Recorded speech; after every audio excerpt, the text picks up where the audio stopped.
Hello guys, কেমন আছো তোমরা সবাই? আশা করি ভালো আছো। আমিও কিন্তু খুব ভালো আছি। তো আগের ভিডিওতে তোমরা তো দেখেই নিয়েছো আমি কিন্তু ঠাকুরনগর মেলাতে গেছিলাম। তো এই ভিডিওটা আমি পোস্ট করতে পারিনি, এর জন্য কিন্তু একটু লাস্টে পোস্ট করছি। দেখো আমি এদিকে রেডি হচ্ছি, একটা সুন্দর দেখে একটা টু পিসও পরে নিয়েছি। তারপরে একটু ময়েশ্চারাইজার সানস্ক্রিন মেখে নিয়েছি।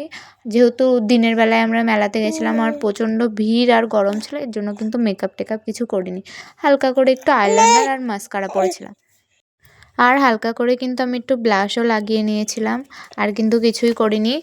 যাই হোক, আমার ভিডিও কিন্তু তোমরা কেউ মানে সবাই দেখছো, বাট কিন্তু কেউ লাইক কমেন্ট কিছুই করছো না। তো প্লিজ সবাই লাইক কমেন্ট করো, সাপোর্ট করো।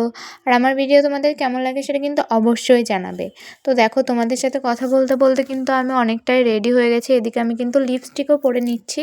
আর লিপস্টিক পরতে গাইজ আমার অনেক টাইম লাগে, মানে কোনোটা করতে এত টাইম লাগে না, বাট লিপস্টিক পরতে অনেক টাইম লাগে। তারপরে কিন্তু আমি চুলটাও বেঁধে নিয়েছিলাম। আর এই দেখো আমার ফাইনাল লুক। আমি এভাবেই চুলটা বেঁধেছিলাম, অনেক দিন পরে এভাবে চুলটা বেঁধেছিলাম আর কি। কিন্তু বেশিক্ষণ এভাবে চুল ছিল না, আমি ব্লাশটা বেঁধে নিয়েছিলাম। তো গাইজ, আমার ভিডিও তোমাদের কেমন লাগে অবশ্যই জানাবে। দেখা হবে নেক্সট ভিডিও। টাটা।